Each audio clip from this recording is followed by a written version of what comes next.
je commence juste avec une brève intro en vous expliquant grosso modo ce que c'est l'ordre, ce que c'est le métier, ce que c'est le titre.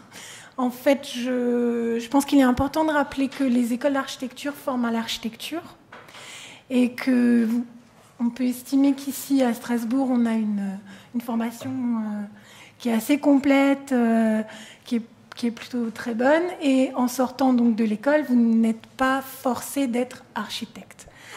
Quand je dis architecte, c'est architecte en exercice.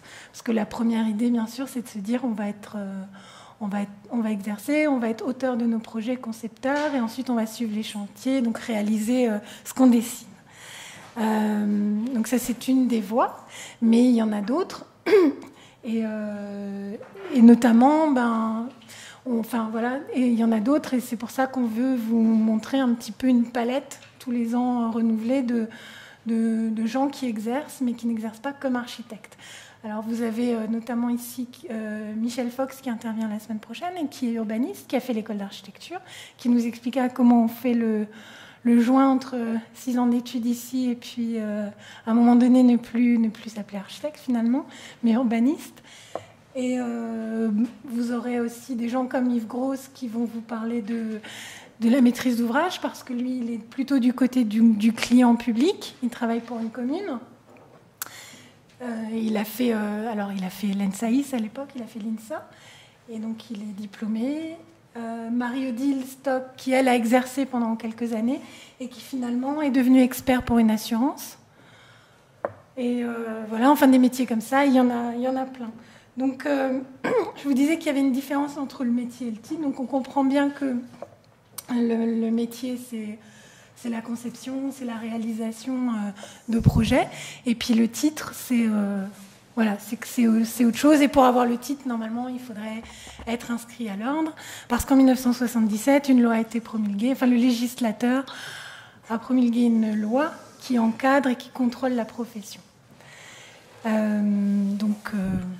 J'ai pris plein de notes, mais je crois que c'est pas forcément la peine de vous noyer là-dedans. Mais enfin, grosso modo, d'un côté, vous avez l'ordre qui contrôle, qui est un peu la police, mais qui est avant tout un autocontrôle par les architectes eux-mêmes, et qui est garant du fait que les architectes soient assurés, respectent une déontologie, la confraternité, etc. Et d'un autre côté, vous avez des syndicats qui sont là pour protéger ou supporter les architectes. Voilà. Et qu'est-ce que je voulais encore vous dire ? Voilà. Et puis après, juste une petite info pub. Donc en 1977, il y a eu la fameuse loi sur l'architecture. Et depuis, il y a une autre grande loi qui a apporté d'autres avancées, et qui est la loi CAP. Je ne sais pas si vous en avez entendu parler. Elle a été promulguée l'année dernière au mois de juillet. Les décrets sont en cours d'écriture. La plupart sont sortis. Et c'est aussi une loi qui va changer un peu l'exercice, ou beaucoup l'exercice des architectes. Et on fait une info qu'on co-organise avec le syndicat et avec l'école d'architecture le 17 mars, en matinée, dans l'hémicycle de la région. Donc je vous invite tous à vous manifester et à venir discuter, parce que c'est une info et une discussion en fait. Voilà.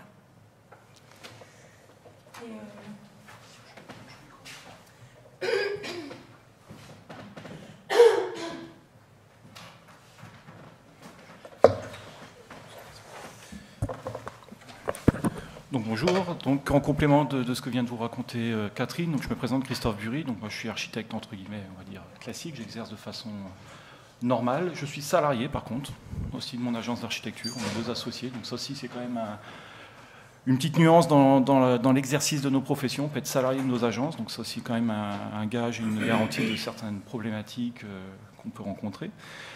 J'exerce aussi le titre de président de l'Union des architectes d'Alsace. Donc je suis le complément de l'ordre. L'ordre fait son travail, nous on fait un autre travail, c'est la défense de la profession. Donc comme m'a dit Catherine, il y a cette conférence où je vous invite tous à venir. C'est important de mobiliser les troupes, aussi comme pour aujourd'hui. C'est dommage qu'il n'y ait pas plus de monde, mais c'est très très important d'avoir ce type d'échange, je pense, pour vous. On a participé beaucoup, nous, avec l'UNSFA, donc on est affilié à un syndicat national aussi, sur l'essayer de diriger un peu ces décrets de bonne façon pour notre profession. Donc je pense que là, vous êtes tous étudiants et donc vous avez dans vos belles années de plaisir de faire de l'architecture sans trop de contraintes. Après, c'est aussi du plaisir d'exercer, c'est un métier passion, il ne faut pas l'oublier, c'est beaucoup de temps, beaucoup de travail, mais c'est une passion aussi. Donc je peux que vous encourager à continuer dans cette voie-là, de toute façon. Les syndicats, donc on est... en Alsace, il y a 15 syndicats. En France, on est un syndicat. Alors syndicat, j'aime pas trop le titre. Moi, je préfère dire une union, un regroupement de plusieurs architectes.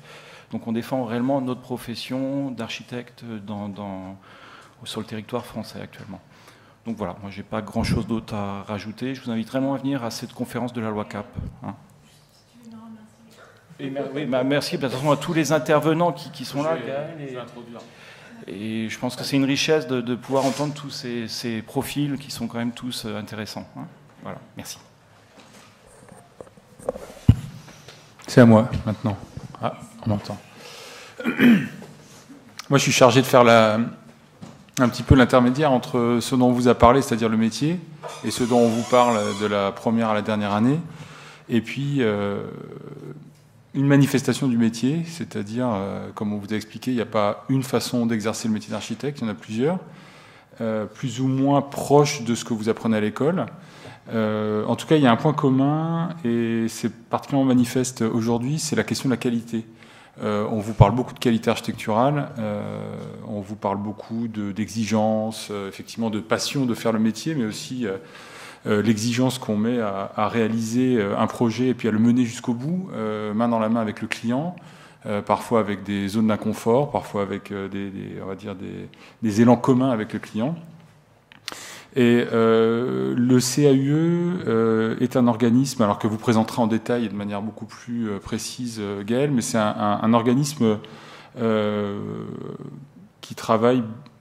avec qui on travaille main dans la main, qui fait ce qu'on appelle beaucoup du programme et du conseil, donc CAUE, Conseil en architecture, urbanisme et environnement. Nous, on le voit du côté des architectes en libéral, hein, c'est-à-dire des architectes exerçant un métier, on va dire, en agence avec des commandes publiques et privées. On les voit comme des garants d'une certaine qualité ou en tout cas d'une défense de l'idée que l'architecture, quelle que soit la taille du projet, quelle que soit la taille du client, c'est quelque chose qui se prépare, c'est quelque chose auquel on réfléchit non pas seulement dès le premier coup de crayon sur le calque, mais déjà dès la première idée que se fait le client, qu'il soit public ou privé. Alors Gaël rentrera plus dans le détail, on fait cette différence entre public et privé parce que le CAUE a plusieurs missions, des missions de conseil auprès du particulier, ça veut dire qu'une personne qui souhaite faire un raballement de façade, alors je prends les projets les plus, on va dire les plus petits, mais il n'y a pas vraiment de petits projets, mais quelqu'un qui veut faire une petite extension à sa maison, etc., avec des petits moyens, peut s'adresser au CAUE qui pourra, à travers soit un architecte en libéral qui travaillera de manière détachée pour le CAUE, soit parmi les forces vives du CAUE, pourra donner un conseil à ce particulier sur les démarches à suivre, mais aussi les premiers éléments sur la programmation et la qualité à mettre en œuvre. Ça, c'est la partie privée. Ensuite, pour des projets un peu plus gros, des maîtrises d'ouvrage publics, des communes, des communautés de communes peuvent faire appel au CAUE pour les aider à élaborer un cahier des charges, ou ce qu'on appelle plus communément un programme pour un projet. Et là, le rôle du CAUE est primordial, comme avant, mais dans le cadre d'un marché public ou d'un bâtiment public, c'est primordial parce que finalement, il va réussir. L'idée, c'est de faire la synthèse des volontés de la maîtrise d'ouvrage. Vous savez que la maîtrise d'ouvrage, en général, même si c'est simplement une mairie, c'est constitué de plusieurs personnes qui ont chacun ou chacune des volontés différentes sur la taille du bâtiment, le nombre de personnes que ça va accueillir, etc. Et donc, le CAUE amène une expertise pour créer un cahier des charges. Et le confort extraordinaire que ça donne aux architectes quand on est retenu pour concourir ou pour faire ce bâtiment, c'est qu'on réceptionne un cahier des charges qui établit de manière simple et claire les éléments à réaliser en architecture, c'est-à-dire le programme. Alors on parle toujours de programme, ça peut avoir un côté un peu rébarbatif, c'est-à-dire des fichiers espaces, etc., mais c'est beaucoup plus que ça. C'est vraiment de savoir c'est vraiment préparer le travail de projet en amont, de façon à ce que quand les esquisses sortent et quand le bâtiment commence à se faire, on ne se retrouve pas en plein milieu du processus avec « Ah mon Dieu, j'avais oublié de vous dire, en fait j'ai une trentaine d'enfants en plus qui vont arriver l'année prochaine » ou je voulais faire un restaurant à cet endroit-là et pas du tout, etc. » Donc il y a vraiment cette question de la préparation en amont du programme qui est vraiment très importante. Alors par rapport à des programmistes indépendants, parce que ça existe aussi, hein, c'est des architectes parfois qui font ce métier, il y en aura peut-être certains qui seront invités dans le cadre de ces conférences. Par rapport à un programmiste, l'intérêt du CAUE, c'est qu'il assure aussi une mission de valorisation de l'architecture. Donc le CAUE du Bas-Rhin organise par exemple des expositions régulièrement. Vous voyez des affiches, vous passez devant les vitrines, vous voyez une valorisation de l'architecture, pas que l'architecture alsacienne. Il y a eu des expositions sur les pays nordiques, il y a eu des expositions sur le Fort Alberg, etc. Et donc le CAUE a cette capacité de s'ouvrir à d'autres types d'architecture et à travers le conseil aux maîtrises d'ouvrage public, a la capacité d'enrichir d'une certaine manière la culture de nos maîtres d'ouvrage. Gaël fait régulièrement des visites, prend des maires par la main comme ça, puis il leur fait visiter des objets architecturaux, alors soit suivis par le CAUE, soit pas forcément d'ailleurs, mais des bâtiments déjà réalisés pour dire regardez ça, c'est très intéressant. Alors indépendamment de toute question de style, mais c'est vraiment sur la question de la fonctionnalité, de la qualité architecturale dans le sens le plus large possible. C'est de montrer à des maires, vous voyez, le maire de ce village a fait réaliser un multi-accueil ou une crèche ou une école en utilisant tel ou tel procédé ou telle mise en espace, regardez la qualité que ça fait. Il y a beaucoup de maires et beaucoup de maîtrises d'ouvrage pour qui c'est très intéressant de faire ce genre de visite et qui vont avoir les yeux qui vont s'ouvrir, parce que évidemment tout le monde n'est pas formé comme vous à la qualité architecturale. Il y a des gens pour qui c'est un mystère, l'écriture architecturale. Donc le CAUE a aussi ce rôle primordial et de fond, c'est-à-dire que c'est pas quelque chose dont on va avoir les fruits d'une minute à l'autre, c'est vraiment un travail sur le long terme pour amener la qualité architecturale partout sur le territoire. Et quand je dis partout sur le territoire, c'est vraiment jusqu'au plus petit village d'Alsace. Et voilà.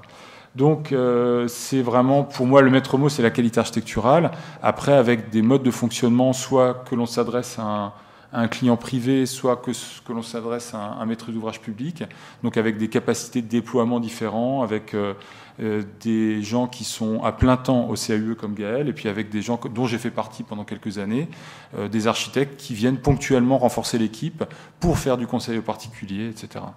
Voilà, donc c'est un métier passionnant, l'architecture. Gaël, je la connais très bien, on a fait nos études ensemble. Donc c'est aussi pour ça que je viens la présenter.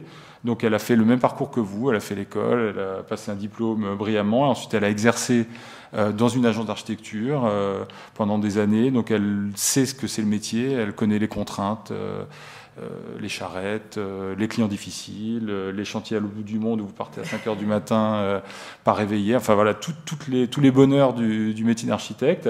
Et c'est grâce à ce bagage aussi qu'elle peut donner des conseils avisés à des clients privés ou à des maîtres d'ouvrage publics.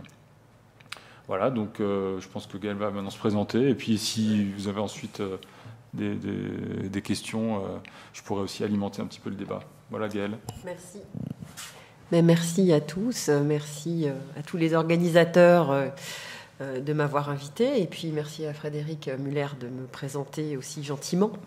Alors, sur la présentation, on m'a dit c'est intéressant de parler de ton parcours. Alors moi, je vais vous expliquer mon parcours. Vous verrez, il n'est pas très typique. Comme s'il y avait un parcours typique. Hein. Il n'y a pas de parcours classique. Je crois qu'on vient aussi d'une génération un petit peu avant vous où la composition des promotions était très variée. Il y avait vraiment des gens qui venaient d'un petit peu partout, avec des parcours divers. Pour vous expliquer comment moi je suis venue déjà à faire des études d'architecte, peut-être que ça intéresse aussi de savoir qu'on peut un peu sinuer dans la vie, on peut avoir des cheminements qui ne sont pas directs. Et je crois que c'est ça qui amène ensuite beaucoup de force dans sa capacité à exercer un métier qui nous plaît. Voilà, ça c'est la première image que je vous montre. Ça va parler à quelqu'un qui est assis juste à côté de moi. Parce que ça a été le déclencheur de ce que moi je voulais faire. J'ai eu la chance d'avoir des parents qui m'ont beaucoup fait voyager et qui m'ont un jour emmenée à Délos en Grèce. Et je suis arrivée à cet endroit, j'avais 15 ans peut-être, et j'y ai croisé quelqu'un que vous avez sûrement connu aussi à l'école d'architecture qui s'appelle Philippe Fraisse, qui est architecte et qui est architecte archéologue et qui travaille pour l'école française d'Athènes. Et j'ai eu la chance de le rencontrer et je me suis dit, c'est ça que je veux faire. Voilà. Après, j'ai eu beaucoup d'autres idées.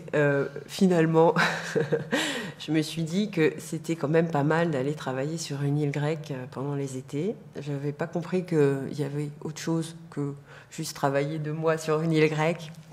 Il faut quand même manger aussi. Voilà. Donc, j'ai pas commencé par l'école d'architecture. J'ai commencé par faire un double DUG d'histoire et d'histoire de l'art. Au palais universitaire. Et puis j'ai eu la chance de rencontrer quelqu'un qui est maintenant le directeur de l'école française d'Athènes, qui n'était pas à l'époque, qui était mon enseignant, qui s'appelle Alexandre Farnou, qui m'a dit si tu voulais faire si tu voulais être archéologue, il fallait pas faire cette voie. Tu aurais dû aller à Paris, tu aurais dû faire l'école normale, tu aurais dû faire que des choses que je n'envisageais pas du tout, donc je ne connaissais même pas l'existence. Donc j'ai bien compris qu'il y avait erreur d'aiguillage, et je me suis dit qu'est-ce que je vais faire. Et là est quand même apparue l'idée que j'aimais aussi évidemment l'architecture et que d'ailleurs j'en venais d'une certaine manière puisque mon père est architecte, donc c'était pas un milieu qui m'était inconnu. Et qu'il y avait cette école d'architecture qui me faisait de l'œil parce que j'y connaissais déjà beaucoup de monde et que j'y passais beaucoup de temps, surtout le soir, très tard. Et donc j'ai fait mon dossier. Enfin, je sais pas même pas s'il y avait juste un dossier. Voilà, à l'époque, il y avait qu'un dossier. T'es rentré un an avant moi. Directement. Voilà. Sur l'aide de motivation. L'aide de motivation, voilà.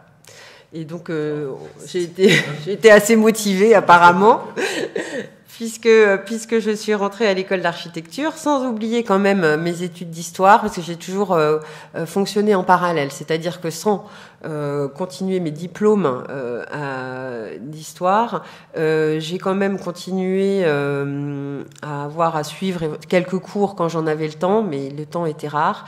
Et j'ai raccroché plus tard, en fait, de nouveau l'université.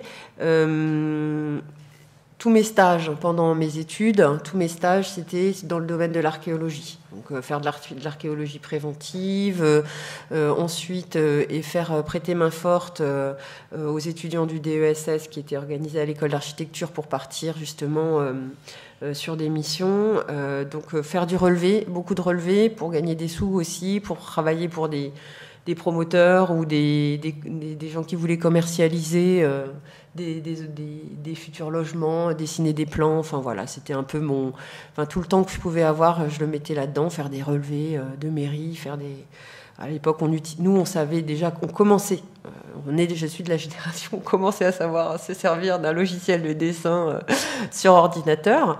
Et donc, on commençait à gagner un peu des sous comme ça. Voilà, donc au final, un diplôme des PLG.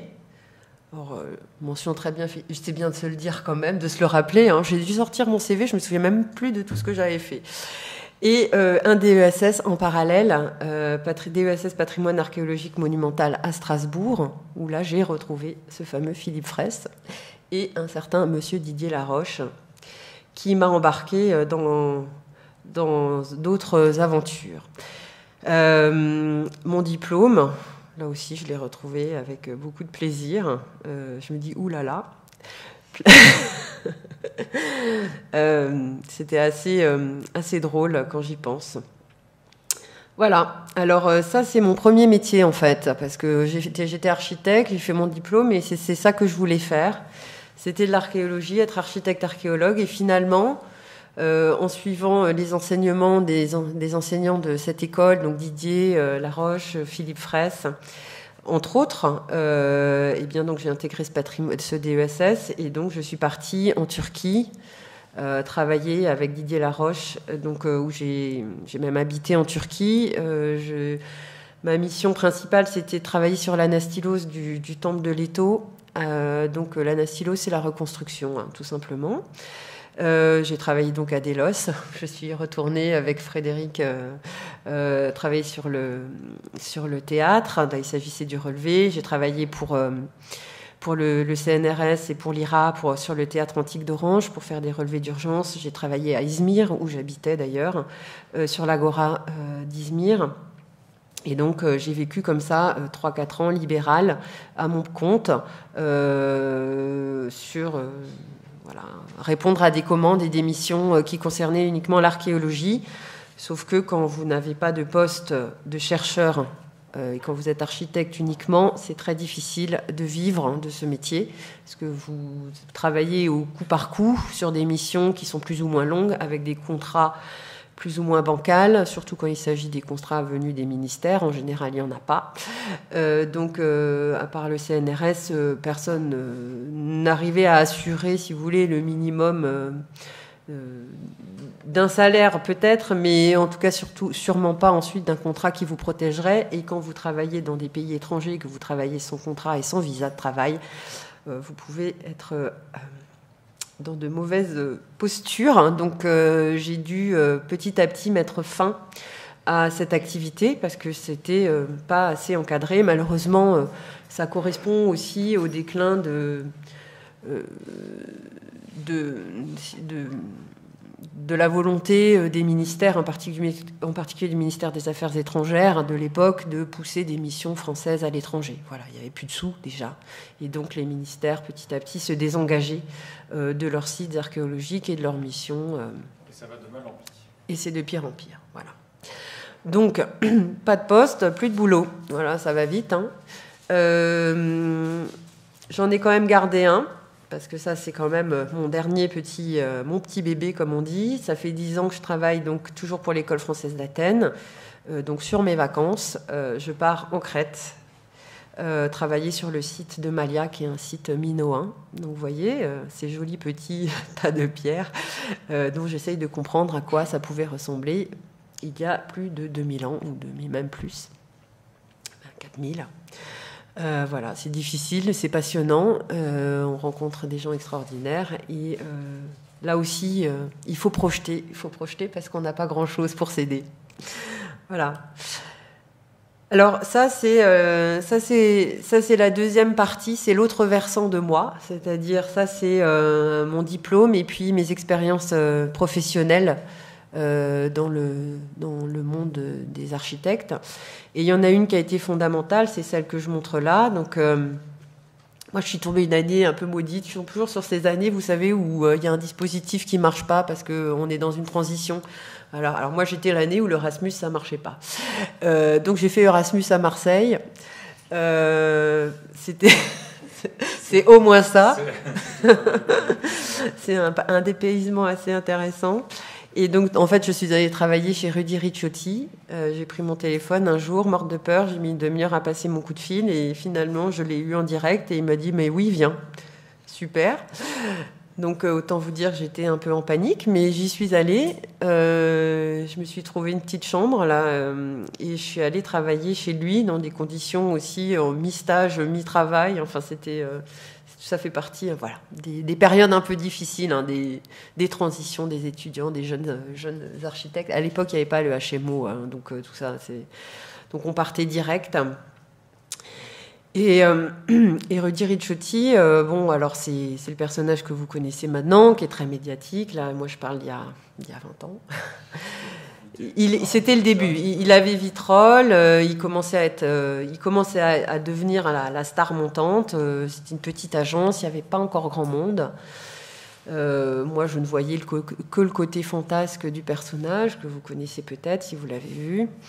En fait, j'ai découvert quelqu'un qui ne l'est pas du tout, qui a une manière de travailler avec ses équipes, dans le fonctionnement de son agence, et qui a un regard extrêmement bienveillant vis-à-vis des gens qui l'entourent. Et cette bienveillance, moi j'avais l'impression de ne pas vraiment l'avoir trouvée pendant mes études. Et là, j'ai trouvé quelqu'un qui m'a complètement décomplexée qui a le premier jour où il m'a reçu, il m'a emmené à Bandol, là où il travaille, il m'a montré que des bâtiments horribles. Il m'a dit, regarde, c'est moi qui les ai faits.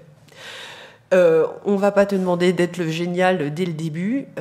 Tu vois toutes ces... Enfin, j'ai pas le langage fleuri qu'il a utilisé, mais ça détend tout de suite. Voilà, de trouver des personnes bienveillantes, des personnes qui vous poussent, des personnes qui vous font confiance, qui vous donnent des outils et un regard critique, mais toujours intéressant et construit.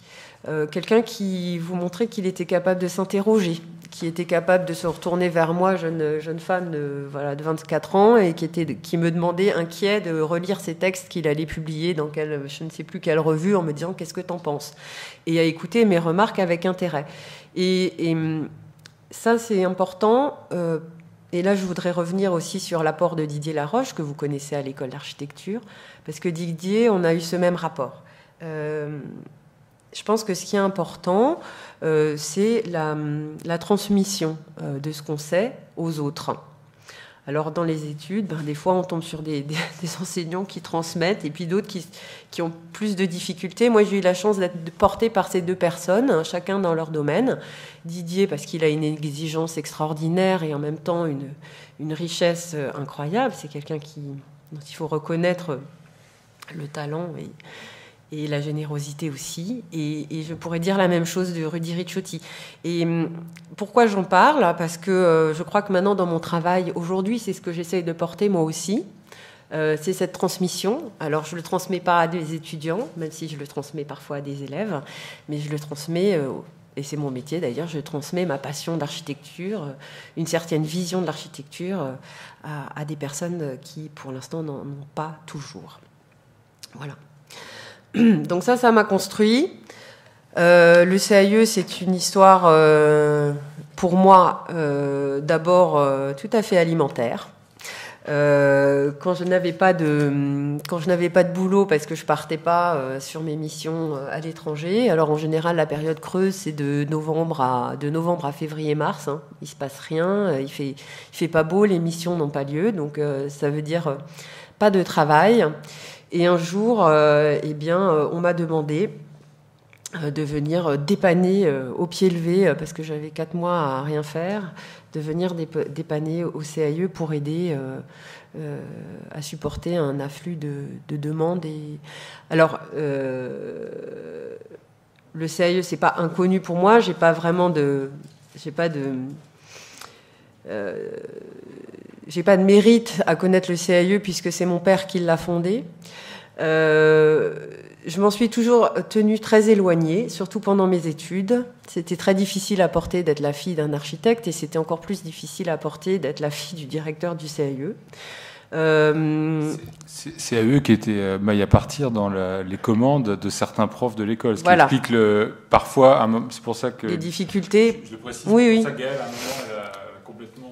Donc c'était assez difficile pour moi, n'étant pas du tout au courant de ce qu'était, n'étant pas au courant de ce qu'était le CAIE dans la réalité de la pratique, et devant gérer les regards et les remarques parfois de certains enseignants, dont je comprends aussi des fois les difficultés. Mais enfin, c'était pas simple quand on est extérieur de gérer ça. Mais bon, alors je l'ai choisi. J'ai choisi de faire l'école à Strasbourg. Enfin voilà. Je me suis toujours tenue à l'écart. Vous m'auriez dit que j'y aurais travaillé un jour, je vous aurais ri au nez largement. Et puis un jour, comme dit, on m'a demandé de venir filer un coup de main. 4 mois, pourquoi pas. Ça fait toujours des sous quand on n'en a pas. Et puis, en fait, j'ai adoré. J'ai adoré parce que tout d'un coup, je me retrouvais à faire plein de choses que j'aimais faire. Et que c'était tellement vaste et tellement ouvert que tout d'un coup j'y trouvais la liberté que j'avais essayé d'avoir moi dans mon propre cursus. Voilà. Enfin, vous avez remarqué que j'ai toujours tiré un peu dans tous les sens, de passer de Ricciotti à Delos, voilà, ça fait un monde, mais je l'ai fait en 2 jours une fois, le temps juste de prendre un avion. Ces 2 mondes et tous ces mondes, je les retrouvais dans une pratique polyvalente. Et moi, c'est ça qui m'intéressait. voilà, je suis quand même passée dans des agences chez Patrick Schweizer. Enfin, j'ai quand même connu, effectivement, comme disait Frédéric, les joies du chantier, les joies des galères. Et puis voilà, tout s'ouvrait à moi, un nouveau champ, et c'était le CAE. Et je me suis dit que j'y resterais pas longtemps, et puis ça fait 12 ans. Voilà. Alors le CAE, il est juste à côté de chez vous, il est rue Anong. C'est une association.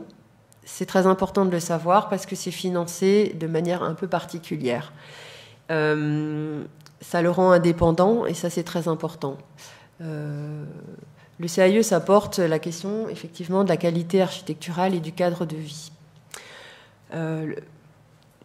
C'est bien de définir ce que c'est la qualité, mais c'est pas évident de définir la qualité. En général, on sait ce que c'est la qualité quand on est devant un très mauvais projet. Voilà. On sait ce qu'on veut pas avoir, quoi. C'est très difficile à définir. Quand on parle de qualité, on n'est pas sur que de la qualité. La qualité architecturale, chacun y met ce qu'il veut. La qualité, tout le monde trouvera peut-être un intérêt à un projet. Il y a peut-être des projets qui se distinguent plus que d'autres, mais enfin bon, c'est toujours une question aussi d'appréciation.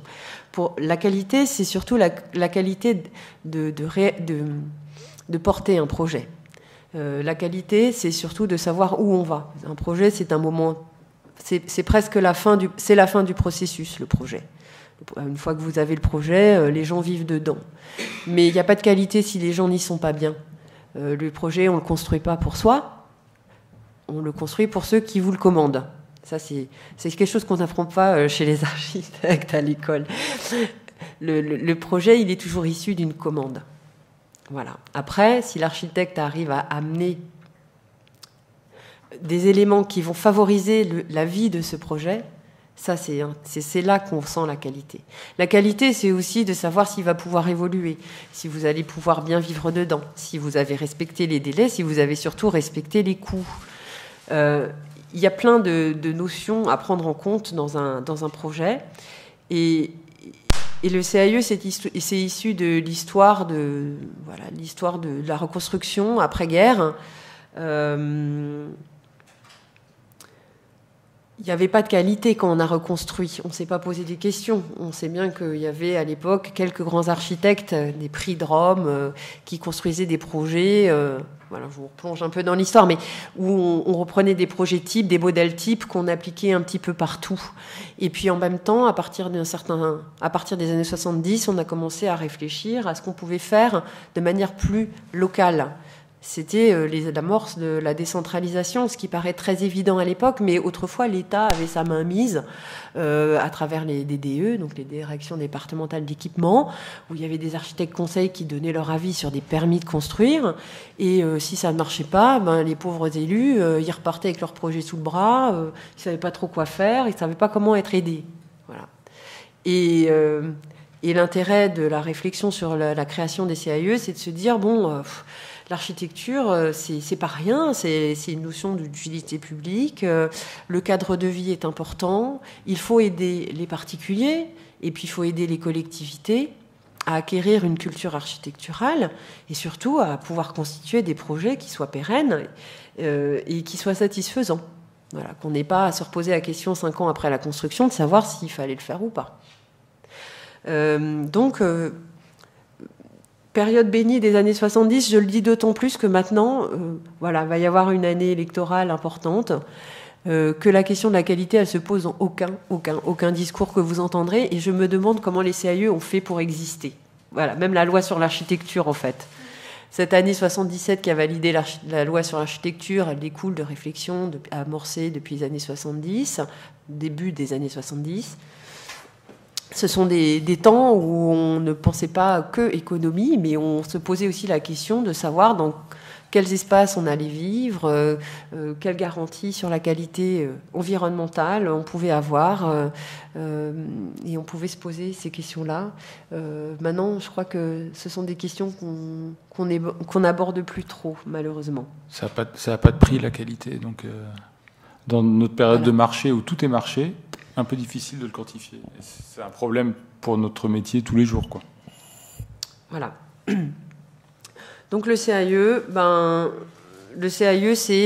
c'est une association qui regroupe des architectes, des paysagistes. À Strasbourg, dans le CAE 67, nous avons une documentaliste, nous avons une chargée de communication. Nous avons que des gens engagés pour promouvoir la qualité architecturale, paysagère et environnementale. Et on fait ça depuis 40 ans, enfin pas moi, mais tout un lot de mes confrères et consoeurs. Alors on a cette indépendance puisque nous sommes financés par une taxe spécifique. Alors elle est de moins en moins fournie parce que il faut qu'on nous la reverse intégralement, ce qui n'est pas toujours le cas. Mais en tout cas, a priori, nous devrions être indépendants de n'importe quel pouvoir politique. Ça nous donne une certaine franchise vis-à-vis des gens qui nous demandent conseil. C'est très recherché. On sait que notre conseil ne va pas être dirigé par des volontés de subventionnement ou pas, de financement ou pas, d'intérêt politique ou pas. Notre conseil, il est libre et indépendant. On n'est pas des architectes qui pratiquons la maîtrise d'œuvre. Ça veut dire nous, ce qu'on va essayer de faire, c'est débroussailler le terrain pour permettre aux architectes qui viendront après de faire un travail, le travail le plus serein possible. Voilà. On va essayer d'amener la commande. Parce qu'il y a aussi une chose qui est importante, c'est que personne ne vous attend dans le monde réel, malheureusement. Il faut convaincre les gens de faire appel à des architectes. Ce n'est pas une évidence. Il y a des codes des marchés publics, il y a des procédures, il y a des choses qui obligent les collectivités territoriales, les mairies, les communautés de communes, tous ces acteurs que vous allez apprendre à découvrir, qui sont vos futurs clients. Ces gens-là, ils ne vous attendent pas. Il faut convaincre les gens de faire appel à un architecte. C'est malheureusement pas encore courant. Malheureusement, en France, on n'a pas une culture architecturale comme on peut en avoir dans les pays nordiques, où il y a plus une évidence à reconnaître le travail de l'architecte. Ce travail-là de conviction, c'est ça qui nous porte au CAE. C'est un engagement, hein. C'est pas évident, parce que quand on vous sollicite souvent pour une petite broutille, et c'est à vous de dénouer le fil et d'essayer d'amener une réflexion qui amènera peut-être un projet d'architecture. Voilà, c'est ça, c'est finalement ça mon travail. Une fois que l'architecte est parti et qu'il a été sélectionné, moi on peut lâcher le morceau, on sait que ce sera bien parti. C'est pareil pour les particuliers. Les particuliers, ils ont peur de faire appel à des architectes. Ils ont peur que ça leur coûte cher, parce que de toute façon, c'est toujours ramené à des questions financières. Il faut expliquer la question de la plus-value qualitative, de qu'est-ce que ça va apporter un architecte par rapport à un constructeur, par rapport à un maître d'œuvre. Quels sont les avantages qu'ils vont y trouver. Et franchement, ils se laissent convaincre assez volontiers. Donc, voilà, c'est un travail de persuasion. Nous, on fait du conseil, mais c'est vraiment un conseil éclairé pour pousser les gens à avoir affaire à vous plus tard. Voilà. Le CAE, c'est une force aussi parce que c'est un réseau.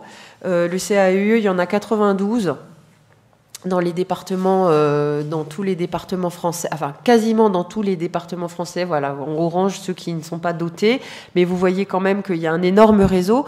Tous les CAE ne font pas la même chose. Il y a des petits CAE, des grands CAE, il y a des CAE qui ont énormément de personnel, et il y en a d'autres qui n'en ont que très peu parce que peu de taxes. Chacun fait en fonction de son territoire. Il y a des CAE qui sont extrêmement spécialisés sur l'urbanisme, sur le paysage. Il y a des CAE comme le nôtre, par exemple, qui travaillent énormément sur les équipements publics. Il y a des CAE qui font uniquement de la publication, de la diffusion, de la pédagogie, énormément de pédagogie. Chaque CAE, en fonction de son histoire, de sa création, crée sa relation avec les acteurs du terrain. Donc le CAE, ça a une compétence départementale, donc nous travaillons sur le département et nous sommes là pour aider les particuliers qui souhaitent avoir un conseil gratuit sur tout acte à bâtir, à construire, on est là pour aider les communes, les collectivités, et on est là pour former. On est là aussi pour faire de la sensibilisation. Voilà, ça, ce sont nos 4 grandes missions. Le CAE du Bas-Rhin fait énormément de conseils aux collectivités. Nous sommes extrêmement implantés auprès des communes et des collectivités territoriales. Voilà, donc le conseil aux particuliers, donc c'est très simple. Vous êtes Madame Durand, vous avez envie d'extendre votre maison, vous ne savez pas ce que ça veut dire d'étendre sa maison. Vous prenez votre téléphone, vous nous appelez, un architecte conseil, et ce qu'a fait Frédéric pendant quelques temps, un architecte conseil vient vous voir chez vous. Ça c'est très important, on se déplace, on va voir les gens chez eux. On leur demande de préparer quelques éléments, les règlements d'urbanisme, et puis on les aide à réfléchir à ce qu'ils pourraient faire. Et les questions sont diverses, sont très variées. Plus c'est en amont, mieux c'est. Parce qu'on va pouvoir déjà débroussailler un peu toutes les problématiques qui sont liées à la question de la maison, de l'extension des règles d'urbanisme, la covisibilité avec un bâtiment classé. On va, si vous voulez, petit à petit guider la personne pour qu'elle puisse faire un projet qui lui corresponde. Le plus gros des conseils qu'on demande, qu'on a, sont quand même des gens qui sont allés voir un constructeur et qui ne s'y retrouvent pas dans le plan qu'on leur propose. Ou alors, encore ce matin, ma maison est construite, mais on n'a pas d'escalier pour monter chez nous et c'est à 1,80 m du terrain naturel. Qu'est-ce qu'on fait? Voilà. Parce que l'escalier n'était pas compris dans la prestation. Donc ça, c'est un peu la réalité de notre travail. Je voudrais juste faire une petite incise sur cette question de rapport au particulier. Il y a un moment, je me suis posé la question s'il ne faudrait pas presque... ce serait presque bien que tous les étudiants, à un moment ou à un autre, accompagnent ces architectes qui vont sur le terrain. Alors je l'ai fait pendant pas très longtemps, peut-être 3 ans, mais il y a des architectes qui font ça depuis 10 ans, qui continuent encore, d'autres profs de l'école d'ailleurs qui font ça. Et c'est une école par rapport à ce qu'on vous apprend à l'école, et comme je suis enseignant, je sais très bien ce qu'on vous dispense comme enseignement, ce qu'on fait évidemment très très bien à l'école, mais la rencontre avec la vraie, je veux dire, la vraie vie, vous ne pouvez pas imaginer les problèmes qui peuvent se poser aux particuliers, des choses qui pour vous semblent totalement évidentes, etc. Et vous êtes obligé de vous mettre à la place des gens, vous êtes obligé, vous devez le faire par souci à la fois de pédagogie et pour essayer de comprendre quel est le vrai problème des gens. Parfois c'est évident, quand il manque l'escalier, c'est évident, mais parfois il faut savoir détecter derrière la question d'un particulier une autre question. Il y a parfois une autre question et il faut que vous sachiez amener des réponses et parfois plus que la réponse attendue. Et c'est un exercice qui est... j'ai appris pendant ces 2-3 ans tellement sur le rapport entre ma position d'architecte, voilà, je suis diplômé, maintenant je suis gardien d'un savoir, et puis je vais vous dire comment ça se passe. Et puis la réalité du terrain, quand vous avez une commande, c'est-à-dire que vous avez quelqu'un en face qui cherche quelque chose, et il faut vous mettre à son niveau pour essayer de le faire monter vers une qualité architecturale et non pas se placer au-dessus en disant voilà, moi je vais te dire c'est comme ça que ça se passe et ça ne sera pas autrement. Et cet exercice-là, c'est à la fois être conscient de ce qu'on sait, donc il ne faut pas être modeste, d'une modestie mal placée, et en même temps c'est un exercice d'humilité, c'est-à-dire qu'il faut savoir se mettre à l'écoute de n'importe qui. Et cet exercice du rapport au particulier, alors peut-être le rapport à la maîtrise d'ouvrage public, il est un peu plus compliqué, il est aussi politique, il est aussi plus technique, parce que c'est des objets en général qui sont plus gros, ça peut être une école, ça peut être une salle de sport par exemple, donc c'est déjà des budgets et puis des contextes politiques qui sont un peu plus importants, mais quand c'est effectivement Madame Meyer, Monsieur Michu qui... veut étendre sa maison, qui veut faire des travaux, qui veut isoler par exemple par l'extérieur. Il faut savoir aussi, c'est parfois très technique, c'est parfois très banal, et c'est aussi ça, de savoir discuter avec un particulier. C'est très important. Là où nous on apporte notre savoir-faire d'architecte, d'abord on peut répondre à des questions qui se posent, qui sont d'ordre technique, ça on a cette rapidité-là. Ce qu'il faut qu'on arrive à faire, c'est quand vous êtes avec un particulier, vous ne le connaissez pas, vous avez 1 heure devant vous. Il faut réussir à cerner un petit peu la demande, il faut réussir à extrapoler. C'est-à-dire, comme disait Frédéric, il faut essayer de ne pas se focaliser sur la question de la position du lave-vaisselle, parce que des fois, ça passe par là. C'est poser la question du réaménagement, du mode de vie des personnes, les faire se prendre conscience d'une réalité du vieillissement, de leur propre vieillissement, de l'aménagement de la maison à long terme, de si vous voulez déjà engager des travaux, est-ce que ce sont les bons que vous souhaitez faire? Il faut toujours tout re-questionner. Et il faut les amener, toujours comme dit, avec bienveillance, à se repositionner par rapport à leur envie de projet. Et souvent, si c'est fait doucement et calmement, ils y arrivent assez facilement. Voilà. Ce qui est important aussi, c'est d'avoir une capacité de projeter assez rapidement une idée, parce qu'il faut donner envie. Alors nous, on ne fait pas de la maîtrise d'œuvre, donc on peut faire des petits crobards juste d'intention qu'on leur montre, on ne leur laisse pas, parce qu'on ne veut pas justement que... Enfin, on veut qu'après, il y ait des architectes qui puissent s'en saisir, enfin, en tout cas saisir de la demande un peu mieux formulée pour produire leurs esquisses, mais il faut réussir à donner envie et susciter l'envie. Et ça, c'est pas simple. Et puis, c'est aussi permettre une mise en réseau. C'est-à-dire que, et ça, c'est des choses qu'on n'apprend pas à l'école et qu'on apprend effectivement sur le terrain, c'est tout d'un coup avoir une capacité à renvoyer les gens sur les bonnes personnes. Parce que finalement, il y a énormément d'acteurs dans le bâtiment en général. Dans l'acte de construire, on a un nombre d'acteurs énorme. Et ces acteurs-là, il faut les connaître. Il faut connaître un peu leur fonctionnement. Et puis, il faut pouvoir renvoyer les gens sur les bons acteurs. Et c'est aussi à ça qu'on sert, parce que ça évite aux gens de se perdre et de s'oublier dans des questions qui sont futiles, alors qu'on peut aller vite et bien. Voilà, donc ça, c'est la question du conseil aux particuliers. On fait aussi du conseil aux collectivités locales. Donc ça c'est ce que moi je fais le plus souvent. Nous avons régulièrement des appels de communes. Alors, nous, on est là surtout pour aider les petites communes. Au départ, on n'est pas là pour aider Strasbourg. Strasbourg, ils ont leur service technique. Ils gèrent tout seuls comme des grands. On est là vraiment pour aider les petites communes, des petites communes qui n'ont absolument aucune idée de comment ça fonctionne de faire un bâtiment. Voilà.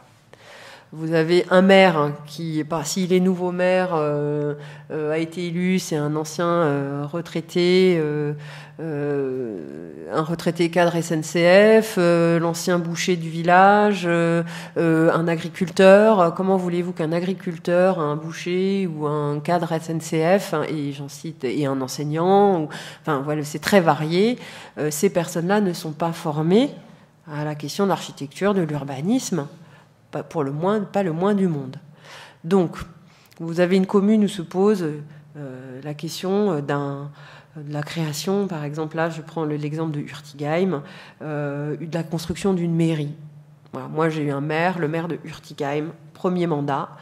Il appelle le CAIE, il dit, voilà, j'ai entendu parler du CAIE, c'est la maire de machin qui m'a dit que vous étiez pas mal. Voilà, ça commence comme ça en général, hein.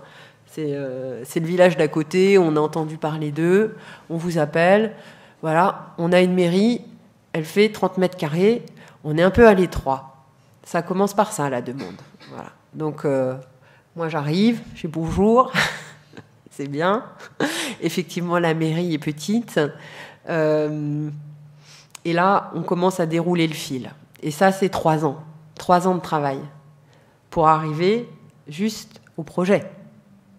C'est 3 ans de rencontres, d'échanges, de visites, 3 ans à rencontrer le maire, ses adjoints, les conseillers municipaux. Il faut convaincre tout le monde, il faut discuter avec tout le monde. Et petit à petit, on va dérouler le fil. Parce que de dire ma mairie est petite, ça ne veut pas dire je veux en construire une. Ça veut juste dire j'ai un problème, aidez-moi. Et là, on sort complètement de ce qu'on apprend à l'école d'architecture. Et c'est ça qui, au début, est un peu difficile quand on commence en tant que chargé de mission au CAIE. C'est tout d'un coup se mettre à la place de celui qui vous fait la commande et l'aider à porter cette commande. Alors, Voilà, donc à Hurtigheim, on avait la question de la mairie qui était trop petite, et puis en se promenant dans la commune avec le maire, il me dit, voilà, moi j'ai une salle communale, et puis ici c'est un peu le dépotoir, pourtant c'est un espace qu'on a réhabilité, on y a mis énormément d'argent, au moins 150 000 €. Alors voilà, pour eux c'est énorme. Là, vous vous rendez compte que ce sont des communes qui n'ont pas beaucoup d'argent, donc il faut réfléchir de manière intelligente. Et puis vous leur dites, eh bien, ce serait bien de créer une nouvelle centralité dans votre commune parce que vous avez une salle communale, vous avez de la place pour construire une mairie, pourquoi vous ne feriez pas quelque chose qui va ensemble? Ah mais oui, c'est une bonne idée. Voilà, 6 mois. 6 mois, hein, parce que faut le temps qu'on en parle, il faut le temps que les gens soient convaincus, que vous ameniez des petits croquis, des petits schémas pour dire, mais regardez, ça pourrait fonctionner ainsi, ainsi, ainsi. Après, c'est allons voir des mairies et on organise des visites et on va visiter et on va voir avec les adjoints, les conseillers municipaux, allez, on part tous et on va faire une journée de visite. Et là, on ne va pas demander à ce qu'on nous ouvre la mairie comme ça. Non, on va rencontrer le maire de la mairie qui a été construite récemment parce que c'est important de savoir ce qu'on en pense de sa mairie. Voilà. Et des élus qui se rencontrent, eh ben, c'est des élus qui échangent et qui sont rassurés. Et quand vous avez un élu qui vous dit « je suis trop content, ça s'est trop bien passé, regardez, c'est merveilleux », eh ben, celui qui va construire, eh ben, il est convaincu et il veut y aller. Voilà. Bon, vous vous débrouillez pour leur montrer des trucs bien, parce que si vous les emmenez dans des trucs pas bien qui donnent pas envie, voilà. Donc c'est pour ça qu'on va voir des choses que nous, on a suivies, déjà accompagnées, et on peut aussi leur montrer des choses qu'on n'a pas accompagnées, mais dont on reconnaît vraiment la qualité. Et c'est important pour nous d'avoir un retour, parce qu'on capitalise. On nous dit, oui, mais vous savez, finalement, c'est complètement idiot de prévoir la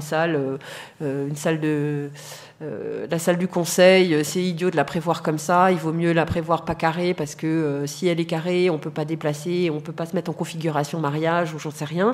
C'est quelque chose que vous gardez de l'expérience des autres, et ensuite, quand vous discutez avec ceux qui vont construire plus tard, vous leur dites, ne prévoyez pas une salle carrée, parce que vous n'arriverez pas à vous mettre en disposition de mariage. Et petit à petit, vous capitalisez, voilà, sur le retour d'expérience du vécu des bâtiments. C'est ça qui est très important. Après, sur la question de l'esthétique, franchement, les élus, ils n'ont aucune connaissance architecturale, ils n'ont aucune formation, ils ne connaissent pas. Mais franchement, ils se laissent aller à tout à partir du moment où vous leur démontrez que ça marche et que ça fonctionne. Et franchement, s'ils ont cette garantie-là, je vous assure que vous faites passer n'importe quelle forme, n'importe quelle idée qui vous paraîtra très novatrice. Si vous arrivez à convaincre sur la fonctionnalité, le reste, ça marche. Voilà, donc nous, on aide à re-questionner sans arrêt. Vous voulez une mairie, mais est-ce que c'est le bon endroit où la construire? Est-ce que vous avez essayé? Est-ce que vous êtes posé la question de est-ce que le sol est bon? Études de sol. Est-ce que vous avez fait des études de géomètre? Appelez un géomètre. Est-ce que vous avez fait des relevés du bâtiment existant si vous voulez étendre? Faire venir quelqu'un qui va relever les bâtiments. Ensuite, c'est vous montrer. La mairie serait pas mieux là que là. Voilà. Est-ce qu'elle serait pas mieux là que là? Est-ce qu'elle serait pas mieux sur 2 niveaux plutôt qu'un? Est-ce que vous posez toutes les hypothèses. En fait, vous vous éclatez, vous faites du projet, mais vous devez d'en faire plusieurs. Vous ne pouvez pas arriver avec votre idée. Vous ne préfigurez jamais de la forme que ça va prendre, mais en tout cas, vous aidez à préfigurer des idées. Et ensuite, petit à petit, vous rentrez dans le vif du projet. Comment vous allez subventionner? Parce que c'est ça, il faut savoir comment on va le payer, le bâtiment. Et puis, qui vous allez, si vous construisez un accueil périscolaire, quelles sont les personnes à contacter pour dire qu'on va faire un accueil périscolaire? Qui va vous donner effectivement les subventions et le droit de fonctionner, etc., etc. Et donc, moi, ça, c'est mon travail, chef d'orchestre. Et tous les jours, je ne fais que ça sur 20 dossiers différents, à peu près, en moyenne. C'est énorme. Ça fait beaucoup de réunions la journée, le soir, ça fait beaucoup d'interlocuteurs. Il y a des choses qui marchent bien, il y en a d'autres qui ne marchent pas bien. Et quand on arrive à emmener tout le monde vers un projet, et là c'est formidable parce que après vous organisez. Là s'ouvre un nouveau champ, c'est-à-dire le champ juridique, aux joies. Parce que là aussi c'est quelque chose dont on ne mesure pas la complexité quand on est à l'école. Comment on aide à passer une commande dans le marché public. Voilà, donc là aussi il faut qu'on conseille, il faut qu'on puisse dire quelles sont les choses qu'on peut faire, quelles sont les choses qu'on ne peut pas faire, comment amener dans la procédure de sélection des architectes la qualité, comment ne pas choisir un architecte uniquement sur ses honoraires, mais peut-être sur ce qu'il a déjà réalisé, c'est important, c'est toujours mieux. Et voilà, c'est ce qu'on essaye d'apporter. Et quand vous créez des vraies relations de confiance avec des communes et avec des élus, après vous pouvez faire un travail extraordinaire et sur beaucoup d'années. Et je vous parle très rapidement de Gamsheim parce que c'était une illustration de ce qui pouvait se poser. Bonjour Madame Hilbert, on veut faire une salle de sport, une salle de spectacle, une école de musique, on ne sait pas où le mettre. Ah bah dis donc, gros morceau, Gamsheim, bon, c'est plutôt étendu, pas très centralisé. Alors voilà, ça a été de les amener à se dire, ben voilà, vous avez une zone sportive dans le sud du village, vous avez déjà un plan d'eau, vous avez déjà des terrains de tennis, vous avez un stade de foot, ce serait peut-être bien si vous voulez faire des équipements sportifs, tant qu'à faire de les mettre ensemble, comme ça vous évite aussi d'étendre votre village et de miter le territoire avec vos magnifiques lotissements. Donc on va essayer de bloquer un peu la zone vers le sud, on fait une zone sportive et culturelle. Qu'est-ce que vous pensez de cette idée ? Ah mais oui, formidable. Voilà, donc on commence à avoir une réflexion sur le quartier. Voilà, on vous donne ça au départ, hein, un champ. Et puis petit à petit, vous commencez à réfléchir avec eux aux connexions, au fonctionnement, mais comment ils vont circuler les gens sur votre site, comment ils vont se garer. Est-ce que vous ne pensez pas que ce serait une bonne idée, alors que vous avez une grande rue où il ne se passe rien, d'avoir un magnifique parking végétalisé pour relier tous les équipements du sud du village? Et puis, est-ce que ça ne vous embêterait pas de tourner votre terrain d'entraînement? Bon, ça c'est une commune riche, ils ont pu le faire. Et de relier le plan d'eau au centre sportif, comme ça les enfants ils peuvent passer en sécurité, avec des voies douces. Et puis petit à petit, comme ça, il y a des choses qui prennent. Il y a des choses qui prennent, vous vous posez, vous allez loin, ça les surprend, ils sont un peu déboussolés, ils vous demandaient pas ça. Vous débordez, et vous arrivez à ça. Vous arrivez à un projet où finalement on a un énorme complexe, mais qui vient relier tous les autres complexes de la zone, avec une zone végétalisée qui soit à la fois parking, à la fois voie douce. Un projet qui, petit à petit, amène des vraies relations entre les différents équipements qui le composent, parce que ben voilà, c'était un projet un petit peu complexe.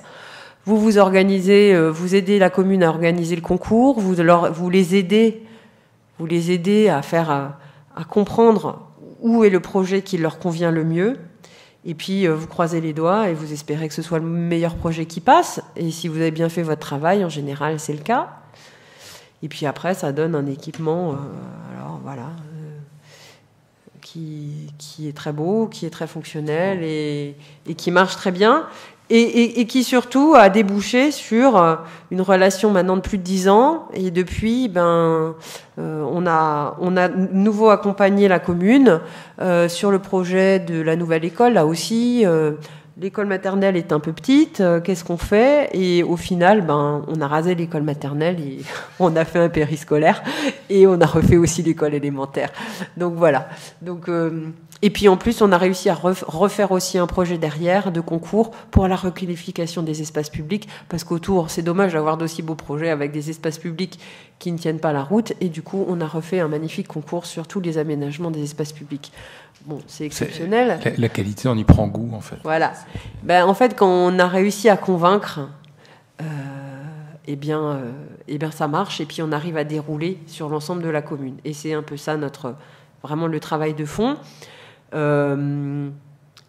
Après cette commune qui était si volontaire, dont j'avais l'impression que tout roulait, ça les a pas empêchés de m'appeler il n'y a pas longtemps pour me dire « Oh, il y a le club de pétanque qui veulent faire un truc, on va les installer au nord de la commune. » Alors que toute la zone d'activité et de loisirs, ça faisait 10 ans qu'on disait qu'elle était dans le sud. Donc rien n'est jamais gagné. Il faut toujours être vigilant.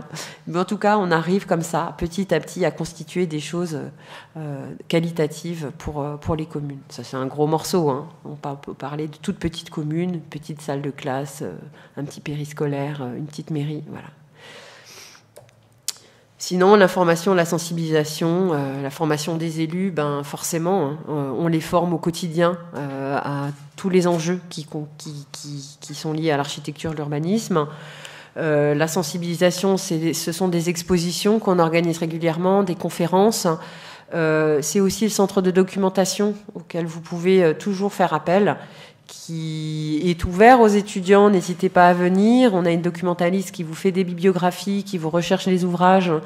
Et puis à nous, les chargés de mission, on est disponibles si vous avez des questions.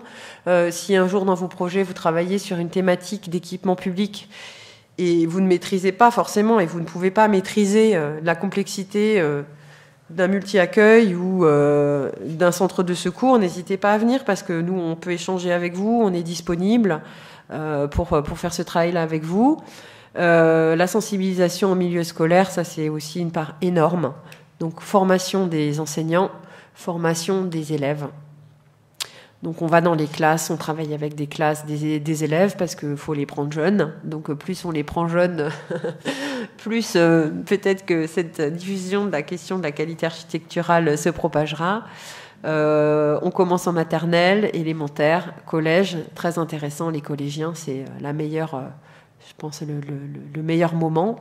Les 6e, 5e, c'est super, parce qu'ils sont encore très ouverts et productifs, et pas encore contraints par beaucoup de choses, parce que c'est un moment un peu difficile, les adolescents.